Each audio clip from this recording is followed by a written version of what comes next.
Hello दोस्तों, स्वागत है आप सभी का मेरे YouTube channel crack it with me पर। मैं आपका दोस्त यशवंत आप सभी का स्वागत करता हूं। देखिए, आज से अपन रीजनिंग की शुरुआत करने जा रहे हैं। रीजनिंग आपके एसएससी का एग्ज़ाम हो चाहे बैंकिंग का एग्ज़ाम हो, बहुत ही इंपॉर्टेंट टॉपिक है क्योंकि आपके पेपर का 1/4 पार्ट ही रीजनिंग है। देखिए, रीजनिंग को जो लोग हैं वो बहुत ही उसमें लेते हैं, हल्के में लेते हैं क्योंकि बहुत इजी होती है और उनके क्वेश्चन बड़ी आराम से बन जाते हैं। पर आप एक बार आप नोटिस करेंगे कि रीजनिंग को सॉल्व करने में टाइम बहुत लगता है दोस्तों। आपका आधा टाइम तो रीजनिंग में ही निकल जाता है, बट अपन को ऐसा नहीं करना है दोस्तों। रीजनिंग अपन को कम से कम 10 से 15 मिनट के अंदर सॉल्व करना बहुत इंपॉर्टेंट होता है। और ऐसा इसलिए होता है दोस्तों क्योंकि लोगों को वो पूरे कॉन्सेप्ट का पता नहीं होता है कि हर हर रूल पता नहीं होता है। ठीक है, तो चलिए आज अपन शुरू करने जा रहे हैं रीजनिंग। तो रीजनिंग के अंदर अपन पहला टॉपिक ले रहे हैं डाइस।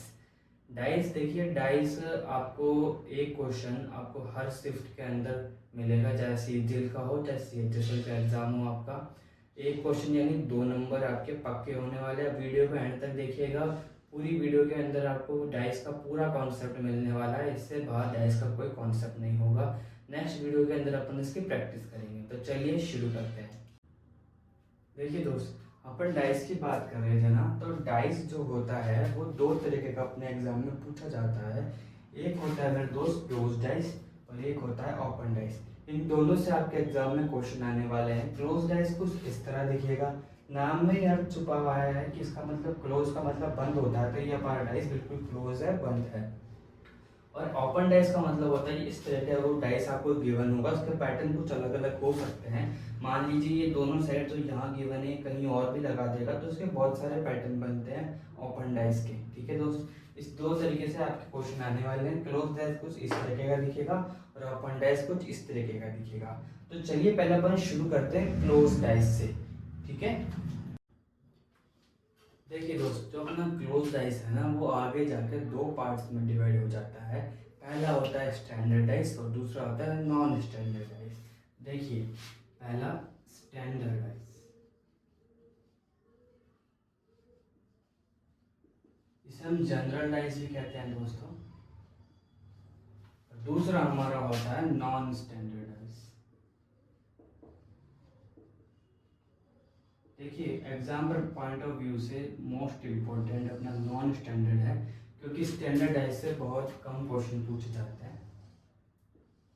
देखिए, अब ये स्टैंडर्डाइज और नॉन स्टैंडर्डाइज होता क्या है। स्टैंडर्डाइज मेरे दोस्त वह डाइस है जो अपन लूडो में यूज़ करते हैं। लूडो वाला डाइस, सांप सीढ़ी वाला जो डाइस होता है उसकी खासियत क्या होती है, वही अपन वहाँ पे ये देखेंगे कि जो हमारा एक वहाँ पर वो दिखता है ना, एक के अपोजिट में, एक के अपोजिट में हमें हमेशा दिखेगा क्या, 6। 2 के अपोजिट में हमें हमेशा दिखेगा मेरे दोस्त 5 और 3 के अपोजिट में हमें हमेशा दिखेगा 4।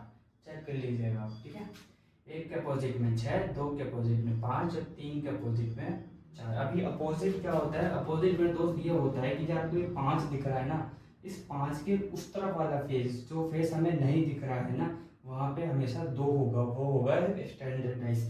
जैसे कि ये 1 है, 1 के नीचे जो ये नीचे वाला सरफेस जो हमें नहीं दिख रहा है उस सरफेस पे होना चाहिए 6, तो ये एक स्टैंडर्डाइज होगा।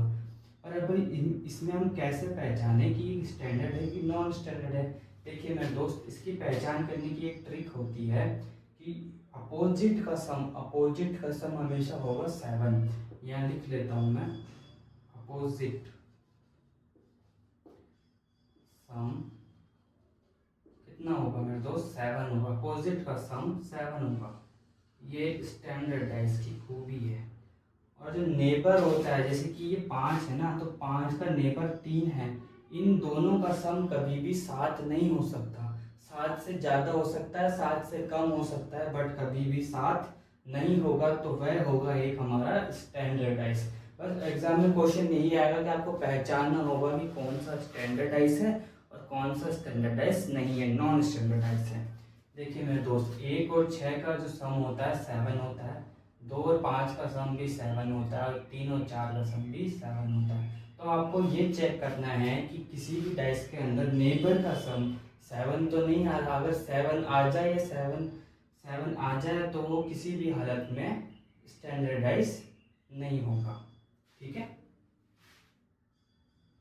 तो 7 आ जाए तो स्टैंडर्डाइज नहीं होगा। ठीक है, चलिए अब मैंने आपको 4 ऑप्शन यहाँ दिए हैं। अब हम चारों में से 3 तो मेरे दोस्त अपने हैं जनरल डाइस स्टैंडर्डाइज है, और एक हमारा नॉन स्टैंडर्डाइज है। नॉन स्टैंडर्डाइज मैंने आपको बताया नहीं, चलिए बता देता हूँ। नॉन स्टैंडर्डाइज ये होगा कि इनके अपोजिट का सम जो है, अपोजिट का सम जो है साथ हो भी सकता है नहीं भी हो सकता, और जो नेबर है नेबर का भी सम जो साथ हो भी सकता है और नहीं हो सकता। ठीक है, इनमें दोनों कंडीशन है, बट जो हमारा स्टैंडर्डाइज है उसमें स्पेशल केस है कि अपोजिट का सम साथ ही होगा, बट इसमें ऐसा नहीं है, इसमें हो भी सकता है और नहीं भी हो सकता। तो अपोजिट का जो सम है मे बी 7 और नॉट। नेबर का सम, जो नेबर है इसका जो नेबर है उसका सम हो सकता है साथ हो, मे 7 और नॉट। देखिएगा अब हम इन एग्जांपल्स के थ्रू पहचानते हैं कि ये स्टैंडर्डाइज है कि नॉन स्टैंडर्डाइज है। चलिए देखिए मेरे दोस्त, यहाँ हमें 3 नंबर गिवन है, 3 नंबर हमें दिख रहे हैं। पहला दिख रहा है हमें 1, 5 और 3। देखिए 1 दिख रहा है, तो 1 दिख रहा है तो इसके अपोजिट में क्या है मेरे दोस्त, 6। अगर यहाँ पे 6 हमें दिख जाता तो ये स्टैंडर्डाइज नहीं होता। 6 नहीं दिख रहा है यानी ये स्टैंडर्डाइज हो सकता है। 6 इसके पीछे नीचे की तरफ है, मतलब स्टैंडर्डाइज हो सकता है, एक तरीके से हो सकता है। 5 है, 5 गिवन है, 2 नहीं होना चाहिए। ठीक है मेरे दोस्त, 2 नहीं गिवन है तो ये जरूर हो सकता है। 3 गिवन है, 4 नहीं होना चाहिए था, 4 इसमें दिख जाता हमें तो वह स्टैंडर्डाइज हो जाता और ये नॉन स्टैंडर्डाइज हो जाता। अब यहाँ हमें ना तो हमें यहाँ पे 4 दिख रहा है, 3 के अपोजिट वाला नहीं दिख रहा है, 5 के अपोजिट वाला 2 नहीं दिख रहा है, 1 के अपोजिट वाला 6 नहीं दिख रहा है, यानी कि ये सारे फेसेस अपोजिट में है। तो ये एक हो गया हमारा स्टैंडर्डाइज। देखिए या तो ये तीनों आपको दिखेंगे या फिर ये तीनों विजिबल होंगे, यानी कि यहाँ पे मान लीजिए 1 और 2 तब में दिख रहा है तो इनके अपोजिट में जो है 6 या 5 वो हमें नहीं दिखना चाहिए। मान लीजिए 1 और 2 दिख गया और 4 दिख गया, स्टैंडर्डाइज है। मान लीजिए 2 और 3 दिख गया, 1 दिख गया, मतलब तीनों दिख गए तो 6, 5 और 4 नहीं दिखने चाहिए। मान लीजिए हमें दिख गया 4 दिख गया, 5 दिख गया और 1 दिख गया तो भी वो स्टैंडर्डाइज है क्योंकि यहाँ पे 6 नहीं गिवन है, यानी कि अपोजिट वाले जो हैं वो हमें विजिबल नहीं होते। ठीक है, अब इसको देखते हैं। मैं 2 देखिए 2 दिख रहा है, 2 के अपोजिट में क्या आता है 5, 5 नहीं दिख रहा, ठीक है। 6 के अपोजिट में 1 नहीं दिख रहा है, 4 के अपोजिट में 3 नहीं दिख रहा है, तो मेरे दोस्त ये भी हमारा एक हो गया स्टैंडर्डाइज। देखिए 3 चलिए ठीक है, 2 ठीक है, 1 3 2 1 3 2 1, ये हमें अगर ये गिवन है ये विजिबल है तो ये तीनों विजिबल नहीं होंगे, ये तीनों विजिबल है तो वो विजिबल नहीं है, तो ये भी एक स्टैंडर्डाइज है। अब बचा तो चौथा ऑप्शन, वैसे देखा जाए तो चौथा ऑप्शन बचा है तो यही हमारा आंसर होगा। फिर भी एक बार आप देखिए 4 के अपोजिट में होना चाहिए था मेरे दोस्त 3, 4 के अपोजिट में 3, बट 3 तो यहाँ पे नेबर में गिवन है, 3 तो यहाँ पे नेबर में गिवन है, तो ये एक नॉन स्टैंडर्डाइज है मेरे दोस्त, ये एक नॉन स्टैंडर्डाइज है। अब देखिए दूसरा क्वेश्चन मैंने यहाँ गिवन है, अब इसमें से दोस्त 3 तो हमारे नॉन स्टैंडर्ड है और 1 है हमारा स्टैंडर्ड। चलिए पहचानते हैं कि कौन सा स्टैंडर्ड है। देखिए 4 गिवन है, 4 के अपोजिट में क्या आता है मेरे दोस्त 3 आता है, और 3 तो यहाँ नेबर में गिवन है, 3 नेबर में गिवन है, 3 और 4 का सम 7 भी हो रहा है, 3 और 4 का सम 7 भी हो रहा है। मैंने क्या कहा था कि नेबर का सम कभी भी 7 नहीं होगा स्टैंडर्डाइज में, इसमें 7 हो रहा है तो ये नॉन स्टैंडर्डाइज है मेरे दोस्त। ठीक है, देखिए आगे चलते हैं। हमें यहाँ 5 दिख रहा है, 5 गिवन है, 5 के अपोजिट में 2 होता है मेरे दोस्त, अपोजिट माना चाहिए था पर यहाँ तो नेबर में आ रहा है, और इन दोनों का सम 7 भी हो रहा है मेरे दोस्त, तो ये भी एक नॉन स्टैंडर्डाइज है। ठीक है, देखिए अब अगले वाले डाइस में चलते हैं। देखिए 4 गिवन है, 4, देखिए 4, 4 के अपोजिट में आता है 3, देखिए 3 नहीं है यहाँ पे, चलिए ये बात ठीक है। पर यहाँ गिवन है 6, 6 के अपोजिट में आता है 1, पर यहाँ तो 1 हमको नेबर में गिवन है, 1 यहाँ पे पास में गिवन है, इन दोनों का सम 7 भी हो रहा है, तो ये एक नॉन स्टैंडर्डाइज है मेरे दोस्त। अब चलिए आगे चलते हैं। 2, 2 हमें दिखा 2, ठीक है। अब हमें 2 दिखा, 2 के अपोजिट होना चाहिए 5, 5 नहीं दिख रहा है, ठीक है। चलिए 4, 4 के अपोजिट में 3 होना चाहिए था, 3, 3 यहाँ पे नहीं गिवन है, तो चलिए 1, 1 के अपोजिट में 6, 6 नहीं दिखना चाहिए, 6 नहीं दिख रहा है, मतलब इसमें 3 फेस जो दिख रहे हैं उनके अपोजिट वाले नहीं दिख रहे हैं, तो ये एक हो गया हमारा स्टैंडर्डाइज। मैं यहाँ लिख देता हूँ इनके नाम, ये तीनों तो नॉन स्टैंडर्ड है, ये एक अपना है स्टैंडर्डाइज। यहाँ पे ये एक अपना था नॉन स्टैंडर्डाइज।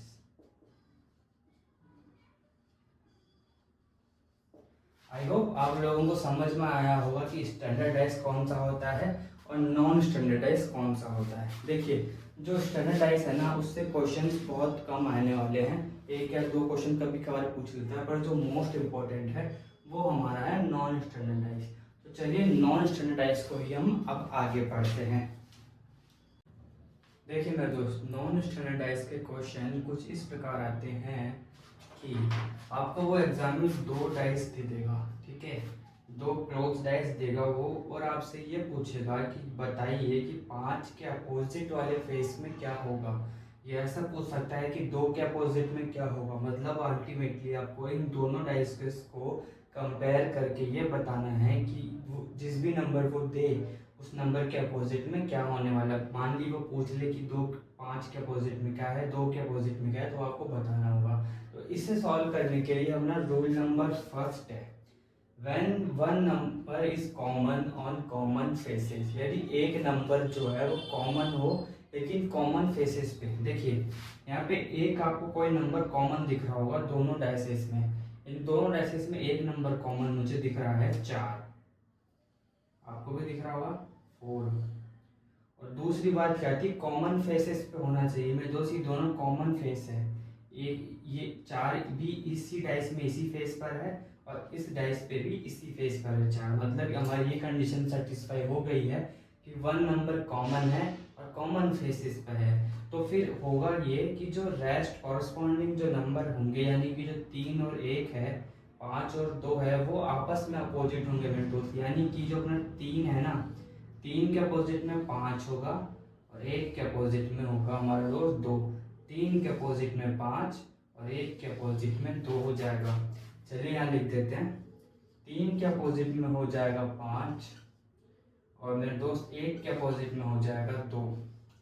और देखिए ये रहा हमारा 4, अब 4 के अपोजिट में वह नंबर आएगा जो इन दोनों डाइसेस में नहीं दिख रहा है। इन दोनों डाइसेस में कौन सा नंबर है दिख रहा है, 6 दिख रहा है, क्योंकि एक डाइस के अंदर 1 से लेकर 6 तक के नंबर होते हैं, 1 आ गया, 2 आ गया, 3 आ गया, 4 आ गया, 5 आ गया, कौन सा बचा तो 6 बचा, तो 4 के अपोजिट में 6 आएगा। अगर आपसे पूछे कि 3 के अपोजिट में क्या आएगा तो आप बताएंगे 5 आएगा। अगर आपसे पूछे कि 2 के अपोजिट में क्या आएगा तो आप बताएंगे 1 आएगा। अगर आपसे पूछे कि 4 के अपोजिट में क्या आएगा तो आप बताएंगे अपोजिट में 6 आएगा। ठीक है मेरे दोस्त, अब चलते हैं रोल नंबर सेकंड की तरफ। गाइस से हमारा सेकंड क्वेश्चन इस प्रकार आएगा कि हमें कोई कॉमन नंबर तो दिखेगा, कॉमन नंबर दिखेगा हमें 2, लेकिन इस बार वो कॉमन फेस पे नहीं है, कॉमन फेस के इन पे नहीं होकर वो इस बार अलग अलग फेसेस पे है। देखिए 2 यहाँ पे यहाँ गिवन है और यहाँ इधर गिवन है, तो ऐसे क्वेश्चन को कैसे सॉल्व करेंगे, उसके लिए यूज आएगा हमारा रूल नंबर 2। रूल नंबर 2 कहता है कि when one number is common on different faces, कोई एक नंबर कॉमन हो लेकिन अलग अलग फेसेस पे हो, इस बार अलग अलग फेसेस पे हो, तो मेरे दोस्त हम क्या करेंगे, क्लॉकवाइज मूव करेंगे और एंटी क्लॉकवाइज मूव करेंगे उस नंबर को बेस बना के। कहना यही चाहते हैं कि देखिए क्लॉकवाइज कैसे मूव करते हैं मेरे दोस्त, जैसे जिस दिशा में घड़ी मूव करती है वो क्लॉकवाइज होता है और उसी के अपोजिट में होता है एंटी क्लॉकवाइज। देखिए चलिए अब मैं आपको करके दिखाता हूँ। देखिए यहाँ पर 2 कॉमन है, पहले कॉमन नंबर ढूंढिए, कॉमन नंबर ढूंढने के बाद उस नंबर को बना लीजिए बेस, 2 को बेस, तो चाहे आप ऐसे मूव करें या फिर ऐसे मूव करें, दोनों में से एक ही चीज एक ही जगह मूव करना है। लेकिन याद रखिएगा जैसे इस डायरेक्शन में मूव कर रहे हैं वैसे इस डायरेक्शन से मूव करें, चाहे एंटी क्लॉकवाइज कीजिए चाहे क्लॉकवाइज कीजिए। चलिए हम इस क्वेश्चन में ऐसे मूव करते हैं, ठीक है, क्लॉकवाइज मूव करते हैं। अगर हम इसमें क्लॉकवाइज मूव करते हैं, अगर हमने 2 को बेस बनाया तो 2 से क्लॉकवाइज ऊपर जाने पे हमें मिलता है 3, तो 2 हमने यहाँ लिखा, 2 हमने यहाँ लिखा और 2 हमने यहाँ भी लिखा। ये वाला डाइस है मेरे दोस्त, और ये वाला डाइस, ठीक है। 2 से हम क्लॉकवाइज मूव करें तो पहला नंबर कौन सा है मेरे दोस्त, 3 आया, तो 3 को लिख दीजिए यहाँ, ठीक है। अब इस नंबर पे भी हमें क्लॉकवाइज मूव करना है मेरे दोस्त। अब हम ऐसे घूम रहे हैं ऐसे, तो 2 से हम इधर घूमेंगे ना, है ना, तो 2 से इधर घूमने की तरफ हमें क्या मिलता है, 6 को लिखिए यहाँ। अब आगे चलते हैं, अब यहाँ 3 आया ना, 3 से फिर से हमें ऐसे मूव करना है ऐसे, तो 3 से क्लॉकवाइज मूव करने पे 1 मिला हमें, और 6 से फिर हमें क्लॉकवाइज मूव करना है तो हमें मिलता है 5। यानी कि अब देखिए 2 के अपोजिट में बताऊंगा अभी, 3 के अपोजिट में हमारा हो जाएगा 6, 1 के अपोजिट में हो जाएगा 5। अब देखिए 1 है, 2 है, 3 है, 5 है, 6 है, क्या नहीं है, 4 नहीं है, तो 2 के अपोजिट में हो जाएगा मेरे दोस्त 4, 1 के अपोजिट में हो जाएगा मेरे दोस्त 5, और 3 के अपोजिट में हो जाएगा मेरे दोस्त 6। ये वाला इसको आप IMP लगा लीजिए, इम्पोर्टेंट है, ज़्यादातर ये इसी रूल के ऊपर क्वेश्चन आता है, तो आप इसे स्टार मार्क कर लीजिएगा। एंटी क्लॉकवाइज मूव किए क्या चाहे क्लॉकवाइज मूव कीजिए, एक ही बात है, पर याद रखिएगा अगर इस डाइस में क्लॉकवाइज मूव कर रहे हैं तो इसी वाले डाइस में भी क्लॉकवाइज ही मूव करना है। यदि ऐसे घूम रहे हैं तो इससे भी इसमें भी ऐसे ही घूमेगा। देखिए 2 को बेस बना के ऐसे घूमे तो 3 आया, 2 को बेस बना के ऐसे घूमे तो 6 आया, ठीक है। 3 के अपोजिट में 6, 1 के अपोजिट में 5, 2 के अपोजिट में 4। चलिए अपन आगे चलते हैं रोल नंबर 3 की तरफ। देखिए मेरे दोस्त, एक क्वेश्चन आपको ऐसा भी मिलेगा जिसमें आपको दिखेगा कि 2 वर्ड्स कॉमन है, 2 नंबर कॉमन होंगे। देखिए यहाँ पर आपको 2 नंबर कॉमन दिख रहे होंगे, 1 और 5, 1 और 5 इसमें भी है और इसमें भी है, यानी कि 2 नंबर कॉमन हो तो कैसे सॉल्व करेंगे, इसे ऐसे सॉल्व करेंगे रूल नंबर 3 के through. When 2 numbers are common, 2 number common हो, कॉमन फेसेस पे हो, सेम जगह हो, तो जो उनका थर्ड नंबर होंगे, जो बचे हुए नंबर होंगे वो आपस में अपोजिट होंगे। ये रूल बहुत सिंपल है कि जो 6 होगा वो हमारा 2 के अपोजिट हो जाएगा मेरे दोस्त, यानी कि 1 जो है उसके अपोजिट में तो सॉरी 1 तो हमें थोड़ी बताना है उसकी तरह। देखिएगा जो हमारा 2 है ना उसके अपोजिट में हो जाएगा 6। और इस क्वेश्चन में देखिए एक बात ये आती है कि आपको केवल 2 के अपोजिट में पता है कि 6 है, बाकी 1 और 5 के अपोजिट में आपको नहीं पता है कि क्या हो सकता है। और फिर भी अगर आपसे पूछ ले कि 1 के अपोजिट में क्या है दोस्तों, आप कैसे बताएंगे। देखिए ऑप्शन आपको 2 नंबर गिवन होंगे और करके, तो वो 2 नंबर कौन से होंगे चलिए निकालते हैं। देखिए एक डाइस में केवल 6 ही नंबर होते हैं, 1 से लेकर 6 तक।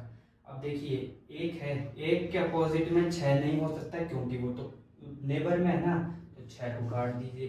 1 के अपोजिट में 5 भी नहीं हो सकता क्योंकि 5 तो नेबर में है ना, तो 5 को भी हम काट देंगे मेरे दोस्त। 5 1 नहीं हो सकता, 5 नहीं हो सकता, 1 के अपोजिट में मेरे दोस्त 2 भी नहीं हो सकता क्योंकि 2 नेबर में है, 2 काट दीजिए। और मेरे दोस्त 5 भी नहीं, 5 तो चलिए कॉमन था ही, मतलब 2 नहीं हो सकता, 5 नहीं हो सकता, 6 नहीं हो सकता और 1 ये खुद। बाकी कौन कौन से नंबर बचे मेरे दोस्त, 3 और 4, यानी ऑप्शन में आपको और करके गिवन होगा 3 और 4, तो ये हो जाएगा आपका करेक्ट। ऐसे ही मेरे दोस्त 5 का पूछेगा तो 5 का भी 3 और 4 ही होंगे, ठीक है मेरे दोस्त। और यदि आपसे पूछ ले कि 3 के अपोजिट में क्या है, जो तो इसमें दिख ही नहीं रहा, फिर भी अगर पूछ ले तो आप मेरे दोस्त सीधे सीधे लिख दीजिएगा जो 2 शब्द कॉमन है वो 1 और 5, और 4 के अपोजिट में भी 1 और 5, ठीक है, याद कर लीजिएगा इसे। चलिए आगे चलते हैं अपन रोल नंबर 4 की तरफ।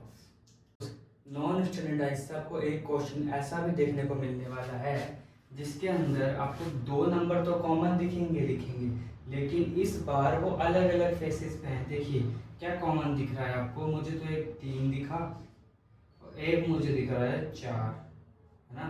2 नंबर कॉमन दिख गए लेकिन अलग अलग फेसेस पे इस बार। तो इसको अपन कैसे सॉल्व करेंगे, इसको अपन ऐसे सॉल्व करेंगे रूल नंबर 4 के थ्रू। रूल नंबर 4 है ये, ठीक है। रूल नंबर 4 ये कहता है कि when two numbers are common on different faces then the third numbers are opposite to each other. मतलब रूल नंबर 3 और रूल नंबर 4 दोनों सेम ही है, बट इस उन दोनों में ये डिफरेंस है कि वहाँ कॉमन फेस पे था, इसमें डिफरेंट फेस पे। तो कुछ नहीं करना, जो कॉमन है उसको छोड़ के जो तीसरा नंबर है 1 और 5 दोनों आपस में हो जाएंगे अपोजिट। और वैसे ही सेम रूल नंबर 3 के जैसे अगर आपसे पूछ ले कि 3 के अपोजिट में क्या है तो आप क्या बताएंगे। 3 के अपोजिट में मेरे दोस्तों आप बताएंगे, पहले आप काटिएगा, 3 के अपोजिट में 1 नहीं आ सकता, 4 नहीं आ सकता और 5 नहीं आ सकता। तो बचा कौन कौन सा, 2 और 6। तो 3 के अपोजिट में तो 2 आएगा या 6 आएगा। ऑप्शन में आपको ये मिलेगा 2 और 6, तो आप उसे टिक कर दीजिएगा। और पूछ ले कि 4 के अपोजिट में क्या आएगा, तो 4 के अपोजिट में भी 2 और 6 आएगा। और यदि आपसे पूछ ले कि 2 के अपोजिट में क्या आएगा, तो जो 2 नंबर कॉमन थे वो आएंगे, 3 और 4 आ सकता है मेरे दोस्त। और कौन सा कॉमन था, 6 के अपोजिट में 3 और 4 हो सकते हैं, ठीक है। इसी के साथ अपना नॉन स्टैंडर्डाइज खत्म होता है, क्लोज डाइस भी खत्म होता है। अब अपन शुरू करने जा रहे हैं ओपन डाइस। तो देखिए ओपन डाइस से कैसे क्वेश्चन आते हैं। देखिए ओपन डाइस से क्वेश्चन कुछ इस प्रकार मिलेंगे दोस्तों कि आपको डाइस देगा पर अब खुला हुआ डाइस है, तो हमें कैसे पता चलेगा कि अपोजिट में कौन सा नंबर है और कौन सा नंबर है नेबर में। तो देखिए ओपन डाइस के बहुत सारे पैटर्न बन सकते हैं। कुछ पैटर्न मैंने आपके सामने लिखे हैं कि अल्टीमेट पैटर्न एक यही रहने वाला है कि ऐसे रो होंगे, ये साइड वाले विंग्स जो होंगे वो कहीं भी लगा देगा। इसमें मैंने यहाँ लगाए, इसमें इधर लगाए, इसमें इधर लगा, और ऐसे भी क्वेश्चन बन सकता है दोस्तों।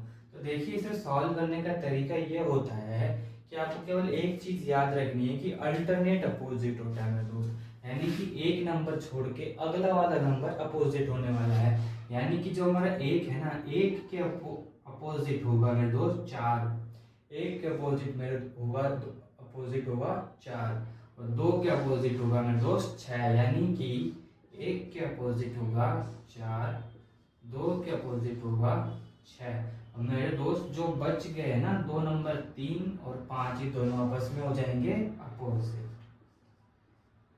यानी कि आपको केवल एक चीज याद रखनी है ओपन डाइस के लिए कि जो अल्टरनेट, यह वर्ड बस याद कर लीजिए आपको। ओपन डाइस फिनिश, बस ओपन डाइस के अंदर यही था कि अल्टरनेट अपोजिट होता है। अब देखिए इसके अंदर अल्टरनेट कौन अपोजिट होंगे, इस क्वेश्चन के अंदर 2 का अपोजिट हो जाएगा मेरे दोस्त 3, क्योंकि 3 अब 1 छोड़ के बाद वाले नंबर अपोजिट हो जाता है। 5 के अपोजिट हो जाएगा 1 और 4 के अपोजिट हो जाएगा 6। लिख देता हूँ, 2 के अपोजिट 3, 5 के अपोजिट 1 और 4 के अपोजिट हो जाएगा 6। 1 छोड़ के अगला वाला हो जाता है अपोजिट। चलिए आगे चलते हैं। नेक्स्ट क्वेश्चन में हमारा अपोजिट हो जाएगा 6 के अपोजिट में 3, 5 के अपोजिट में 1 और 2 के अपोजिट में हो जाएगा मेरे दोस्त 4। अब चलिए इस वाले क्वेश्चन में देखते हैं।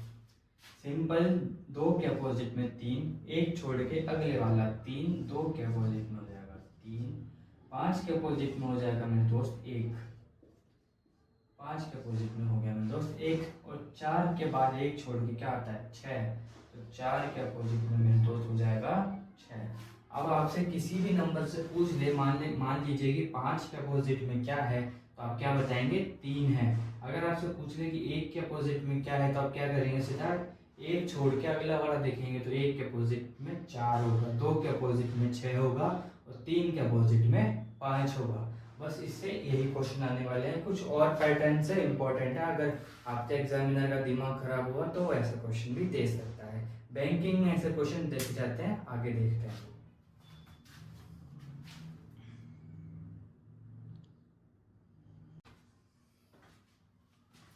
देखिए दोस्त, मैंने बताया था ना, जब आपके एग्जामिनर का दिमाग खराब होगा तो वो आपको कैसे क्वेश्चन देगा। वो आपको कुछ इस तरह के क्वेश्चन देगा, देख के आपका सर चकरा जाएगा। बट यकीन मानिए बहुत सिंपल क्वेश्चन है, मैं बताऊंगा कैसे सिंपल है। देखिए, ये आपको सिंपल से क्वेश्चन गिवन है। पहले ये देखते हैं, फिर अपन वो देखते हैं। पहले ये हमें कुछ गिवन है, फिर हमें बताना है कि इन 1 2 3 4 में से कौन सा सही है। देखिए, ये ऑप्शंस नहीं है, ऑप्शंस ये है कि 1 और 2 सही है, ओनली 2 सही है, ओनली 3, या फिर 2 और 4 सही है। ठीक है, तो देखते हैं। देखिए, एक बात तो हमें पता है कि अल्टरनेट अपोजिट होता है, क्योंकि एक ओपन टाइस है। तो एक के अपोजिट में तो मेरे दोस्त होगा 4, और अपने 2 के अपोजिट में हो जाएगा मेरे दोस्त 3, और तो अपना मेरे दोस्त 5 है। 5 के अपोजिट में क्या आना चाहिए मेरे दोस्त? ये जो 4 आपको ट्राइंगल दिख रहे हैं ना, तो 4 ट्राइंगल मिलके एक स्क्वायर बन जाता है मेरे दोस्त। अगर ये इक्विलेटरल ट्राइंगल है चारों, तो मिलके एक ही स्क्वायर बना लेंगे ऐसा। तो 5 के अपोजिट में कुछ ऐसा एक स्क्वायर बनेगा चारों ट्राइंगल से मिलके। ठीक है, पर मेरे दोस्त बात इधर खत्म नहीं होती है। बात ये खत्म होती है कि ये जो सारे सिंबल्स है ना, इनका भी हमें ध्यान रखना होगा कि ये सही ऑर्डर में लिए गए हैं। सही ऑर्डर में ऐसे कि जैसे कि प्लस है, तो प्लस के नेबर में क्या है? मल्टीप्लाई। तो प्लस के नेबर में मल्टीप्लाई ही आएगा। ऐसा नहीं होना चाहिए कि प्लस के अपोजिट में हमने मल्टीप्लाई लगा दिया, क्योंकि प्लस के अपोजिट में तो क्या है मेरे दोस्त? डिवाइड है। तो चलिए इनमें चेक करते हैं कौन सा सही है, फिर हम ऑप्शन में टिक करने वाले हैं। देखिए, पहले हमें देखना है 2 और 4 को। क्या 2 और 4 अपोजिट हैं एक दूसरे के? अपोजिट नहीं है, मतलब नेबर में आ सकते हैं। तो ऐसा तो देखा जाए तो ये ऑप्शन सही है। अब बात करते हैं इस वाले की, स्क्वायर की, जो कि 5 के अपोजिट में है। अब देखिए, प्लस के नेबर में मल्टीप्लाई, चलो सही है। मल्टीप्लाई के नेबर में माइनस, नहीं दोस्त, देखिए मल्टीप्लाई के नेबर में तो डिवाइड आना चाहिए, पर यहाँ पे इन्होंने माइनस कर दिया। तो ये ऑप्शन हमारा हो जाएगा रॉन्ग। ठीक है, आगे चलते हैं। देखिए, अगर हमारा फर्स्ट ऑप्शन रॉन्ग हो रहा है ना, मेरे दोस्त, तो हमारा ये ऑप्शन बिल्कुल गलत हो जाएगा। ठीक है, अब देखते हैं 1 और 4। 1 और 4 मेरे दोस्त, क्या 1 और 4 एक दूसरे के अपोजिट हैं? ये 1 और 4 एक दूसरे के अपोजिट हैं, पर यहाँ तो उन्होंने नेबर में लिख दिया, मतलब 1 और 4 को साथ लिख दिया। तो ये ऑप्शन तो ऐसे ही गलत हो गया, क्योंकि वो साथ में तो आ नहीं सकते ना, क्योंकि ये तो अपोजिट है। तो चलिए, 2 ऑप्शन हमारे रॉन्ग हो चुके हैं। 2 ऑप्शन हमारे रॉन्ग हो चुके हैं, यानी 2 तो किसी में आएगा ही नहीं। 2 इसमें भी 2, इसमें भी 2, यानी हमारे 3 ऑप्शन रॉन्ग हो चुके हैं मेरे दोस्त। तो हमारा एक ऑप्शन सही होगा, ओनली 3। ऐसे करना चाहे तो ऐसे भी कर सकते हैं कि हमने 2 सॉल्व कर लिए, तो ऑप्शन हमारे पास 3 ही बच रहा है, तो 3 ही हमारा सही होगा। ठीक है, फिर भी नहीं दोस्तों, एक चीज़ आप देख लीजिए कि ओनली हमें 3 देखना है। अब हमें 3 को देखते हैं कि 3 सही है कि गलत है। देखिए, 1 और 3 क्या अपोजिट हैं? 1 और 3 अपोजिट तो नहीं है। 1 और 3 अपोजिट नहीं है, तो मतलब नेबर में आ सकते हैं। ठीक है, 1 और 3 आ गया, तो ऐसे तो ये ऑप्शन सही है। अब देखते हैं कि अंदर के जो साइन है वो सही दिए गए हैं या नहीं। देखिए, डिवाइड किया गया है, डिवाइड के नेबर में मुझे मल्टीप्लाई दिख रहा है, डिवाइड के नेबर में मल्टीप्लाई है, चलो ये तो ठीक है। मल्टीप्लाई के नेबर में प्लस है, मल्टीप्लाई के नेबर में प्लस है, चलो ये भी ठीक है। और प्लस के नेबर में माइनस है, प्लस के नेबर में माइनस है, तो ये ऑप्शन हमारा दोस्त सही हो गया। ऑप्शन 4 को भी एक बार देख लेते हैं। 3 और 4 अपोजिट नहीं है, तो ऐसे तो ये ऑप्शन सही है। और अब अंदर के साइन देखा जाए तो डिवाइड के नेबर में हमें दे रखा है मल्टीप्लाई, डिवाइड के नेबर में मल्टीप्लाई, चलो ये सही है। और डिवाइड के नेबर में प्लस, नहीं दोस्तों, देखिए डिवाइड और प्लस दोनों अपोजिट है, लेकिन यहाँ पे पास पास दे दिया, तो ये ऑप्शन हमारा रॉन्ग हो जाएगा।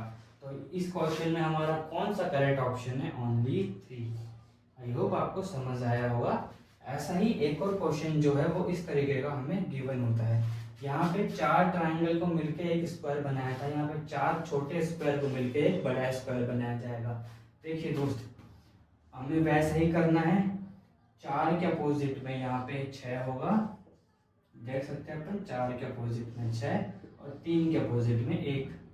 तो पहले तो इनको देख लेते हैं, इनसे अगर निकल जाए क्वेश्चन तो फिर हम ऐसे कर लेंगे, और अगर नहीं निकलता है तो हम स्क्वायर्स को भी ध्यान देंगे। देखिए 3 और 1, 3 और 1, यहाँ तो 3 और 1 अपोजिट में गिवन है, पर यहाँ पास पास लिख दिए, तो ये ऑप्शन तो ऐसे ही रॉन्ग हो गया मेरे दोस्त। अब देखिए आगे चलते हैं। 4 और 1, 4 और 1 नेबर में है, नेबर में आ सकते हैं, तो ऐसे तो ये ऑप्शन सही है। आगे देखते हैं 6 और 1, 6 और 1 नेबर में है, सही है। 4 और 3 नेबर में है, सही है। मतलब पहला ऑप्शन रॉन्ग हुआ, तो 1 और ये 3, 1 और 4 हमारे ये दोनों ऑप्शन हो गए रॉन्ग मेरे दोस्त, ठीक है। ऑप्शन में कुछ गड़बड़ है मेरे दोस्त, यहाँ पे 1 नहीं आना चाहिए था। चलिए ऑप्शन बाद में लिख लेंगे, पर हमारा पहला वाला रॉन्ग हो चुका है। देखिए दूसरे पे देखते हैं। 1 और 4 हमारा नेबर में, ठीक है। अब हमें साइन को देखना है। अदर हेड के नेबर में परसेंटेज, नेबर में परसेंटेज नहीं है मेरे तो, देखिए अपोजिट में है, तो ये नहीं हो सकता, तो ये भी हो गया हमारा रॉन्ग। मतलब 1 और 2 हमारे रॉन्ग हो चुके हैं। अब देखिए यहाँ पे देखिए कि अदर हेड के नेबर में हमें दे रखा है परसेंटेज, अदर हेड के नेबर में परसेंटेज, अदर हेड के नेबर में हमें परसेंटेज गिवन है, पर ये तो फिर से अपोजिट है, तो ये ऑप्शन भी गलत हो जाएगा पहले की जैसे, ठीक है। अब देखते हैं लास्ट ऑप्शन को। लास्ट ऑप्शन में देखिए मेरे दोस्तों 3 और 4, 3 और 4 तो हमने देखा था नेबर में, ठीक है। फिर से मेरे दोस्त यहाँ देखिए, अदर हेड के नेबर में तो नहीं दे रखा, इस बार अपोजिट में गिवन है परसेंटेज, अपोजिट में गिवन है, तो चलिए ये सही है। और यहाँ पर डॉलर साइन के अपोजिट में दे रखा है हमें हैश, डॉलर साइन के अपोजिट में हैश। मतलब इस तरीके से यहाँ के सारे साइन जो है वो करेक्ट ऑर्डर में दिए गए हैं। तो इस क्वेश्चन में ओनली जो सही ऑप्शन होगा वो ओनली 4, तो ओनली 4 यहाँ पे सही था और यहाँ पे ओनली 3 सही था। तो चलिए, अगर आपको ये क्वेश्चन समझ में आए हैं तो बहुत अच्छा है, और नहीं आए हैं तो एक बार इसकी अच्छे से प्रैक्टिस कीजिएगा, बुक में से क्वेश्चन लगाइएगा, पास्ट ईयर के पेपर्स भी सॉल्व कीजिएगा। चलिए मैं आपको एक और क्लोज डाइस का एक और पैटर्न होता है जिसके अंदर नंबर्स के अलावा कलर्स गिवन होते हैं, वो भी मैं हम एक बार अपन देख लेते हैं।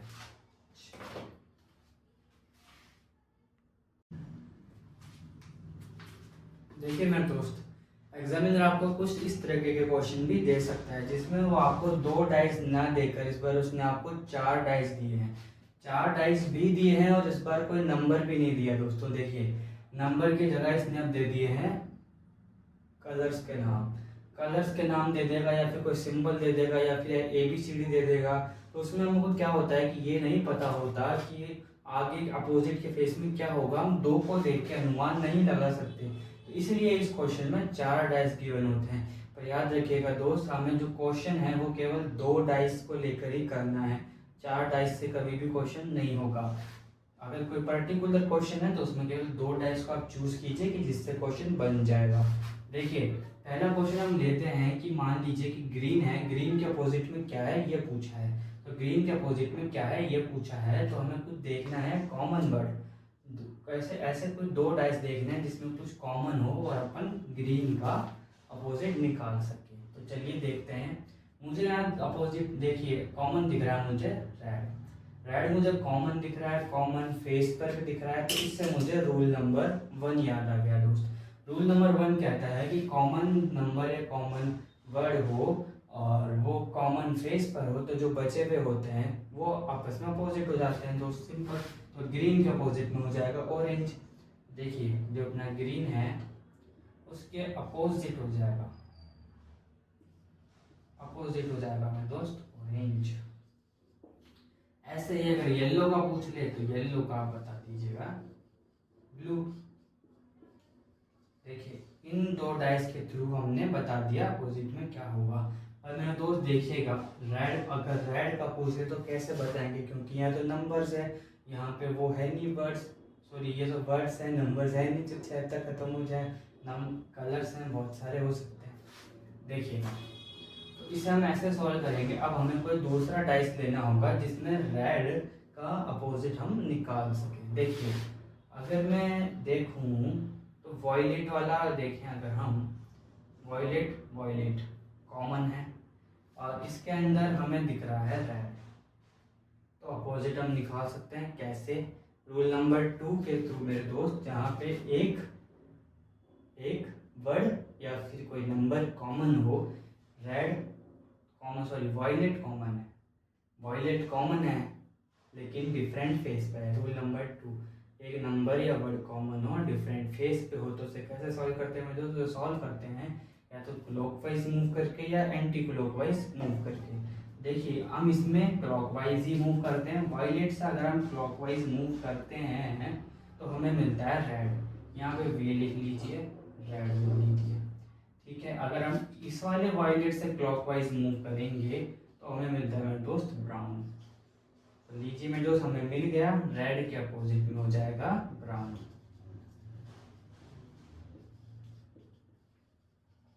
और ऐसे ही मेरे दोस्त यदि पूछ ले कि ब्लू के अपोजिट में क्या है, तो वैसे ही अगर हम यहाँ से घूम के हम रेड तक आए थे, रेड से आगे चलेंगे तो ब्लू आएगा, ठीक है। और ऐसे ही हम ब्राउन तक पहुंचे थे, ब्राउन से आगे चलेंगे तो ब्लैक आएगा, ब्लू के अपोजिट में ब्लैक हो जाएगा।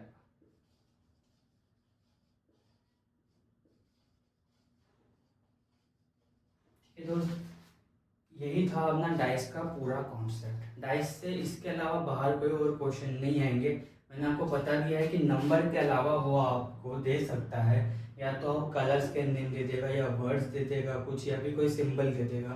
तो आपको कोई भी दो डाइस का यूज़ करके ऑप्शन देख के आपको क्वेश्चन को करना होगा। ठीक है मेरे दोस्त, वीडियो अच्छी लगे तो उसे लाइक कीजिएगा, शेयर कीजिएगा अपने दोस्तों के साथ। जो भी एसएससी या बैंकिंग की तैयारी कर रहे हैं सबके लिए इम्पोर्टेंट है, और चैनल को सब्सक्राइब कर लीजिएगा।